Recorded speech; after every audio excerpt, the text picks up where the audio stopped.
Velie, that was not to happen.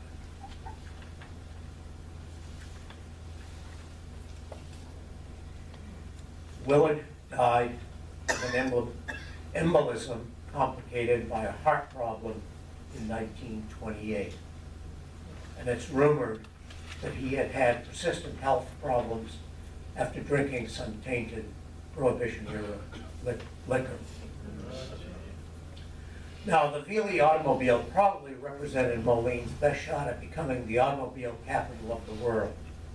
Well, where did things go wrong?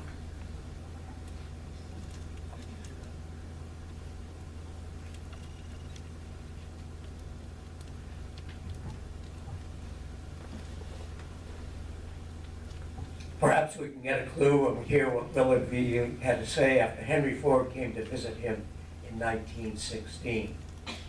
He, meaning Henry Ford, wanted to make them cheap and sell 1 million. I was content to sell 5,000 or 10,000 per year and build them to last.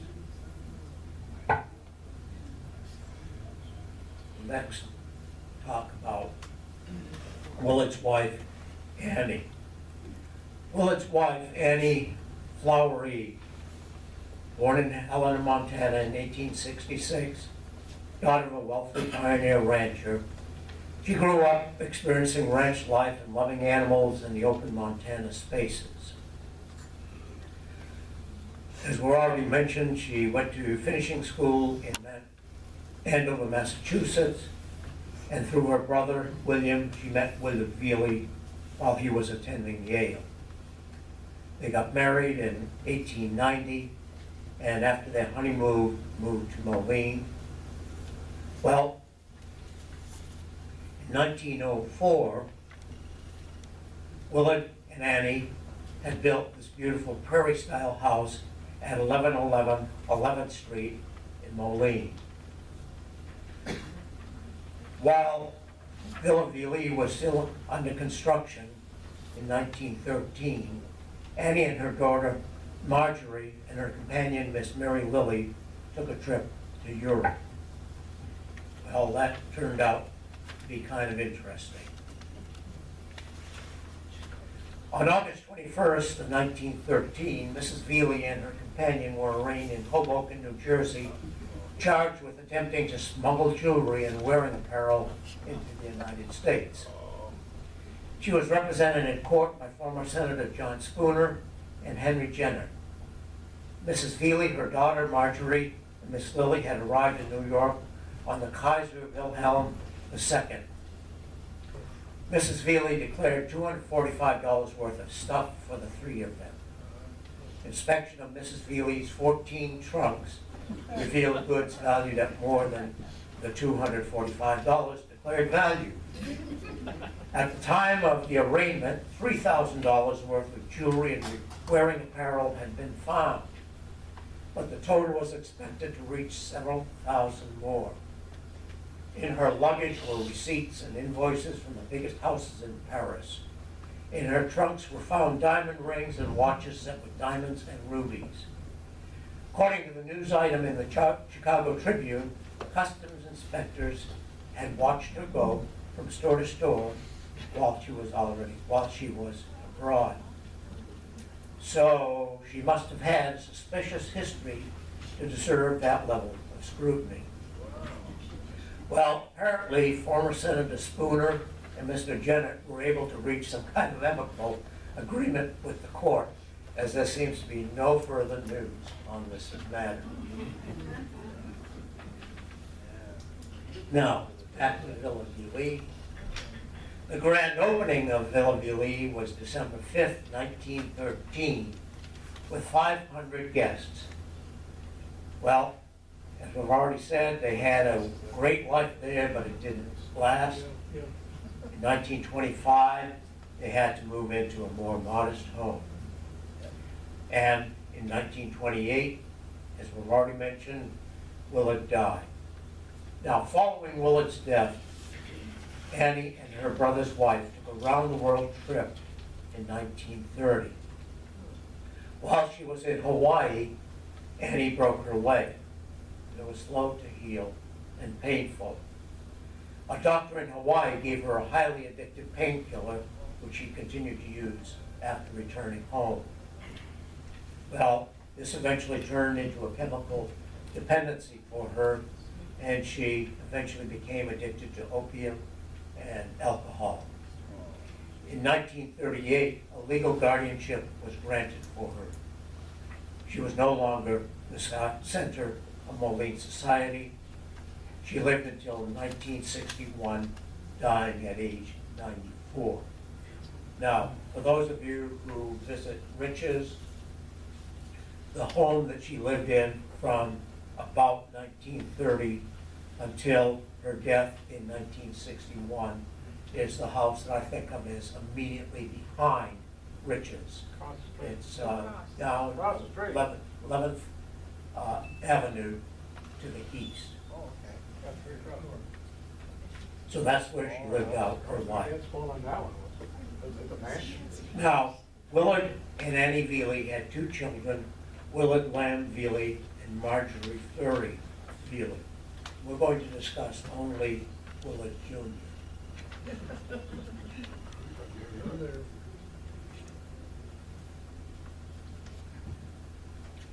Willard Lamb Velie was born in Moline in 1896. From about age 17 on, he lived with his parents in their grand villa, Velie. People in Moline remember young Willard Jr. as a playboy whose interests were women, golf, and flying. He became head of the Chicago distributors for Velie Motors. Then, according to an account published many years later, he eloped with Martha Kelly in 1925. Now, I don't know the details of the story, but from what I've been able to find, apparently he eloped in 1925, but this information wasn't disclosed until years later. Well, Martha Kelly was from the Kelly family of the Kelly Springfield Tire and Rubber Company in Ohio.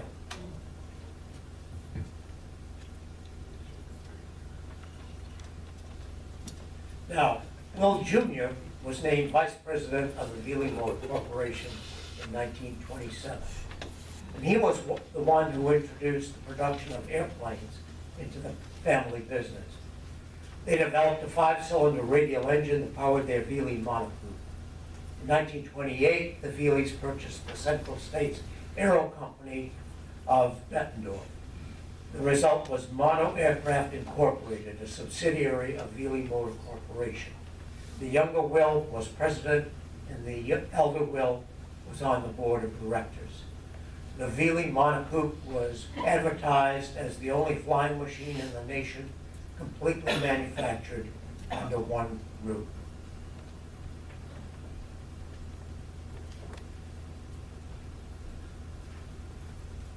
Well, when the elder Willard Velie died in October of 1928, the younger Willard vowed to not only continue, but to increase production of both automobiles and monocoupes.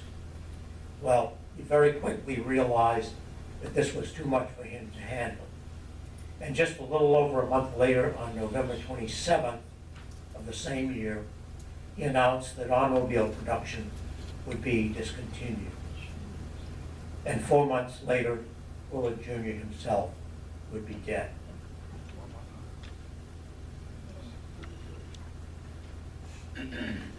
Well, here's the headline of the Rock Island Argus, an evening paper for March 20th, 1929, the day he died. And this is a picture of an actual newspaper from that day as I photographed it in the Rich's library. Well, here's the headline. Willard L. Velie Jr. dies suddenly. Now let's take a look at a few of the key particulars of the story. Some of you are snickering already.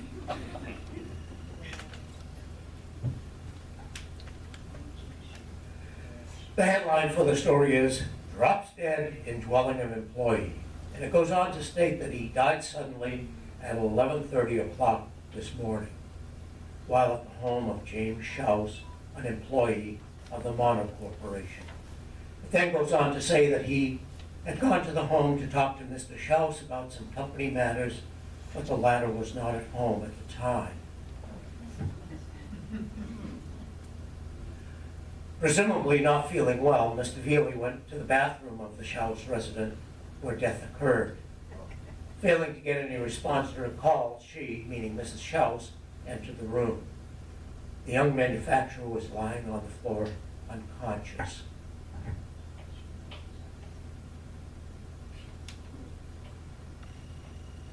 When Dr. Sloan arrived, Velie was dead.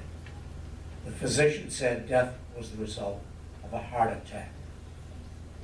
Well, that's what was reported in the paper. But that's not what the Moline old-timers say happened. In fact, while sitting at the table, two of my neighbors were already talking with me about what really happened. And I have to say that I'm not a native Moliner. I'm basically a researcher of this information. The folks who were here at the time can perhaps better tell you what happened. But probably wasn't what was reported in the paper. Well, let's go through the key points again. But first I should point out that the Moline old-timers say that Willard and Antoinette Schaus were very good friends.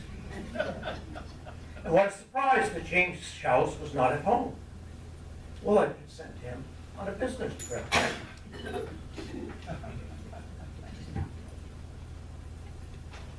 Willard went into the bathroom not because he wasn't feeling well, but because he heard someone come into the house. He went into the shower and pulled the curtain shut. The bathroom door opened and Mr. Schaus entered, pulling open the curtain and asked, "What are you doing here?" Willard supposedly answered, "Voting." And then James Schaus shot him. I can't, what a cover story. I'm voting. Close the boot.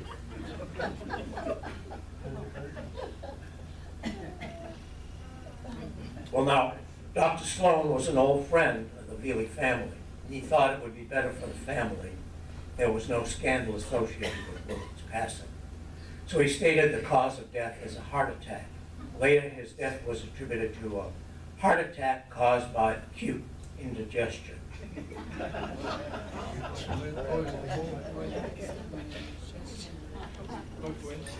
Willard's funeral was held in the sunroom of the family home at the corner of 11th Avenue and 13th Street.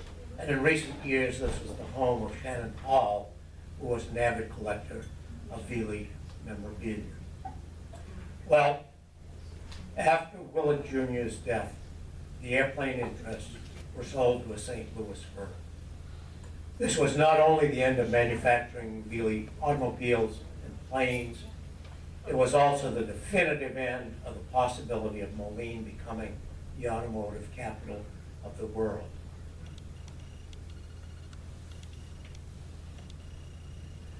Moline was no Detroit, not even a South Bend.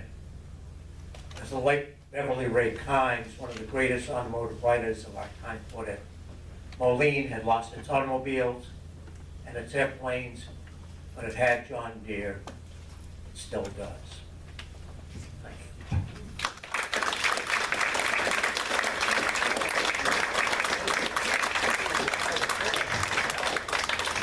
If you have any questions,